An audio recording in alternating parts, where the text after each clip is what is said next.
This doesn't look compliant." She said it while standing 2 feet from the foundation, holding a tape measure upside down, wearing loafers on mulch, and carrying a clipboard with the words HOA Structure Watch printed in Comic Sans. It started with a shed, a clean 10x 12-foot gable roof beauty, hardwood trim, pressure-treated flooring, ventilated, anchored, permitted by me.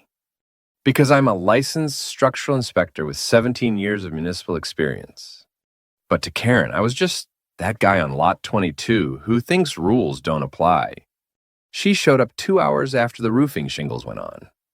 Didn't knock, didn't text. Just appeared beside the lilac bush like a clipboard-carrying ghost. Is this temporary? Nope. You didn't get approval. Didn't need to. All structures over 6 feet require board review, unless it qualifies under Section 3.2 of the HOA exemptions. Utility structures built to code and located behind the primary residence. She blinked. That's not what it says. I reached into my back pocket, pulled out a printed copy of the HOA Architectural Guidelines, annotated. Page 14, highlighted in orange. She didn't take it. Just scribbled something on her clipboard and muttered, "We'll see what the board says." That evening, I received an email from K. Sterling of bluewillowhoe.org. Subject line: urgent, unauthorized construction notice. Body: Dear resident, it has come to our attention that a permanent structure has been erected on your property without proper review. Please provide blueprint approvals and soil certification documents within 72 hours or face formal escalation. Sincerely, Karen Sterling, HOA President. I hit reply. Attached: city stamped construction permit, soil compaction report from last spring, my state inspector's license, and a photo of me holding up the code book like it was Excalibur. No subject. Just typed, "Happy to review this line by line. I'll bring coffee." Next morning, she posted a warning on the HOA Facebook group. Shed sprawl is real. Don't let our yards become construction zones. It got 3 likes, one from her cousin, one from a bot account, one from Tom, obviously. That night I added lighting to the shed trim, solar-powered, soft glow, and a sign above the door that said, "Inspected, approved, untouchable." The next morning, someone egged the side paneling, "Bad aim. One yoke landed on a lawn gnome." But the message was clear. Game on. You think just because you know things, the rules don't apply to you? Karen said that. To a guy holding a clipboard, a permit, and a level. I almost replied, "No, Karen. I think because I know things, the rules apply correctly." After the egging, I installed a motion sensor cam above the shed door. Not because I was scared. Because I wanted evidence, and because HOA drama always escalates in 720p. Within 24 hours, I caught her. In full view, wearing a sun hat and gardening gloves, measuring the shed with a protractor. A protractor, Karen. Like she was designing a moon mission. She crouched, stood, took notes. Then snapped photos of the foundation from 6 angles like she was collecting evidence for CSI. Homeowner edition. At one point, she whispered into her phone. Subject appears structurally smug. The footage went viral. I clipped the moment where she got startled by a squirrel and dropped her phone into my planter box. Captioned it, "HOA reconnaissance ends in floral tragedy." Posted it in the neighborhood Facebook group. It got 147 likes and 1 reply. I'll plant that phone a flower. But Karen wasn't laughing. She escalated. She called the city, told them I had violated perimeter offset rules, that my shed encroached 6 inches too close to the rear fence. A city inspector came by the next day. You can guess who it was. Me. I opened the door and said, "Hello, I'm the one she complained about, also me." Still, to keep it fair, I called in a second inspector, Carlos, my colleague. He arrived, took 3 measurements, and laughed. This is textbook perfect. We took a selfie in front of the shed, posted it with the caption, Double certified, double bored. Karen lost it. Next morning, she left a letter taped to my mailbox. Not in an envelope, not typed. Just scribbled in pen, all caps. I don't care what your license says. This is in Hawaii. And in this Hoa, I am the code. That's when I knew. She wasn't trying to enforce rules. She was trying to erase the fact that I knew them better than she did. So I did what any good inspector would. I submitted my shed as the subject of a community workshop. Title: Building Right, How to Construct Without Getting Karened. Patricia from the board approved it. Brenda brought lemonade. 4 families signed up. I taught framing basics, shared permit checklists, passed out color-coded zoning maps, even gave out tiny rulers that said, "Mind your measurements." As for Karen, she stood on the sidewalk with binoculars and muttered scripture under her breath like I was summoning demons out of Took 4s. The next day, she spray-painted code violation on my trash bin. Missed the shed entirely. 3, this is no longer about one shed. This is about order. That's what she told the HOA board.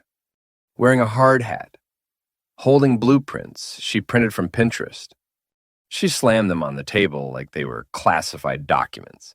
One was a diagram of a model HOA-compliant backyard. It featured 0 sheds. The board meeting was packed. Karen had demanded a vote to ban all new outbuildings not pre-approved by a neutral aesthetic council. No one knew what that meant. Even Tom whispered, "Are we the aesthetic council?"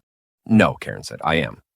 She went on for 23 minutes, citing obscure bylaws, referencing imaginary complaints, quoting the book of Exodus for some reason.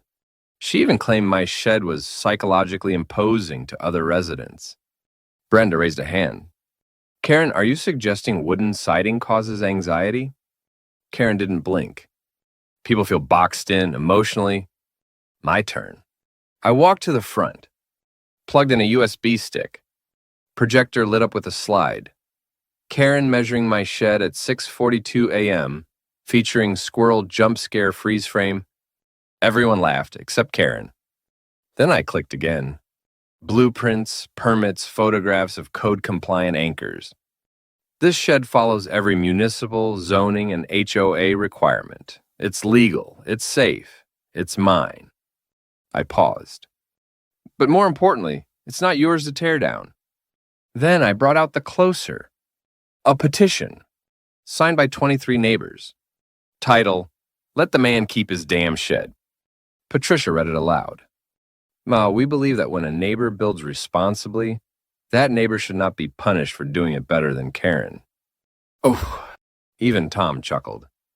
Karen stood, eyes blazing. "You've all been manipulated. By structure, by symmetry, by siding."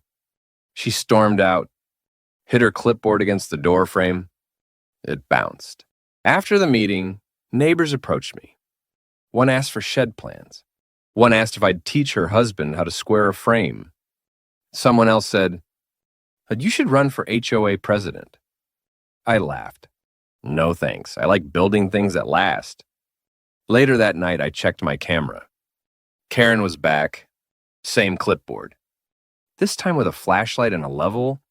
She pointed it at the shed wall, then screamed, "Level doesn't mean legal." Then she kicked a lawn gnome and walked away. The gnome's head popped off. I replaced it with a tiny hard hat. "It's casting a shadow on my yard." That's what she screamed. At 3:14 p.m. in direct sunlight, while holding a laser pointer and accusing my shed of solar theft. At this point, it wasn't about code. It wasn't about the shed. It was about control, and Karen was losing hers, fast. The neighborhood had shifted. People were installing tool sheds, asking about permits, naming their structures, things like Shed She-Cute and Shed Zeppelin. Someone on Lot 7 added Christmas lights and a sign, approved by HOA and physics. Karen lost it. She filed a formal complaint to the State Architecture Board, claimed I'd misrepresented my credentials. They called me. I laughed, then sent them my license number?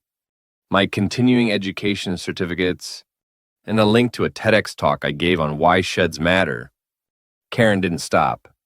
She submitted a drone photo of my backyard, an anonymous email accusing me of building a panic room for HOA retaliation, and a sketched rendering labeled Suspected Expansion of the Shed Complex. It looked like the Pentagon. At the next HOA board meeting, she tried again. We are under siege. This is how subdivisions decay, one unauthorized beam at a time. I stood up calmly, held out a copy of the HOA charter.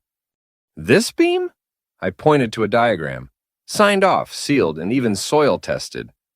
I turned the page, held up a copy of her hand-scribbled complaint. This beam? Drawn in crayon with a dragon on it. Someone choked on their coffee. Karen snapped. I have had enough of this mockery. She threw her clipboard. It hit Tom in the thigh. He said, I deserve that. Brenda called for a break. Karen stormed out again. But this time, she didn't just vanish into her front yard.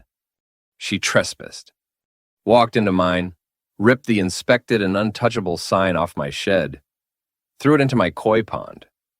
Now, the koi were unbothered. Unfortunately for Karen, my camera caught the whole thing. Audio, video, timestamped. She even looked into the lens and said, this'll show him. It did. To the police. To the board. To 187 people on the neighborhood app. She received a formal warning for trespassing and vandalism. Tom had to vote on it while icing his thigh. The board passed it 3-0. That night, someone left a package at my door. No return label. Inside, a tiny toy shed. And a note, thanks for standing up to her. I finally applied for my building permit today.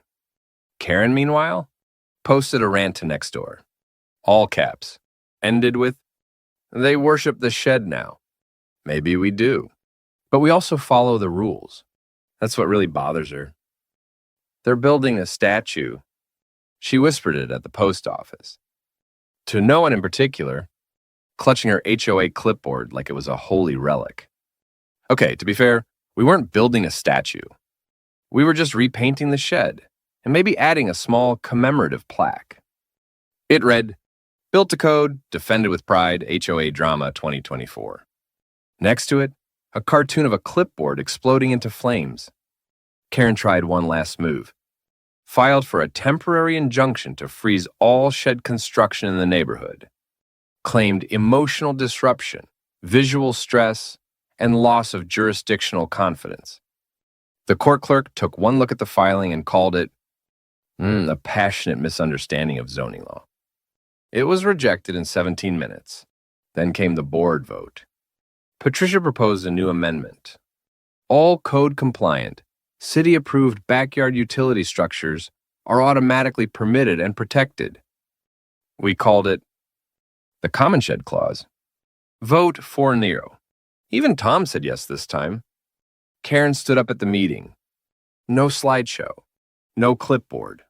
Just a whisper. I tried to protect the neighborhood. You tried to control it, Patricia replied. I tried to maintain order. No, I said, you just couldn't stand watching someone build something, without you getting to tear it down. She didn't respond. Just left. Again. But this time, she didn't come back.